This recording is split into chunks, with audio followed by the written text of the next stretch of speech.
তিন জায়গায় কখনো নরম হবেন না। নরম হওয়া ভালো, কিন্তু মাঝে মধ্যে গরমও হতে হবে। আবু বকর সিদ্দিক রাদিয়াল্লাহু তাআলা আনহু নরম তবিয়তের সাহাবী, কিন্তু তিনি সব সময় নরম থাকতেন না, কিছু কিছু জায়গায় তিনি গরম হয়ে যেতেন। সুতরাং তিন জায়গায় নরম হওয়া যাবে না। এক নাম্বার হচ্ছে সত্য কথা বলতে গিয়ে কখনো নরম হবেন না। আপনি সত্য কথা, আপনি আপনার বুক ফুলিয়ে সত্য কথা বলবেন। দ্বিতীয় নাম্বার, আপনার মায়ের ব্যাপারে কেউ উল্টা পাল্টা কথা বললে, আপনার বাবার ব্যাপারে কেউ উল্টা কথা বললে, আপনার স্ত্রীর বিরুদ্ধে কেউ কথা বললে, তখন আর নরম থাকবেন না।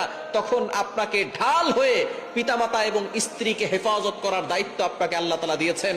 সুতরাং আপনি তখন আর নরম থাকলে চলবে না।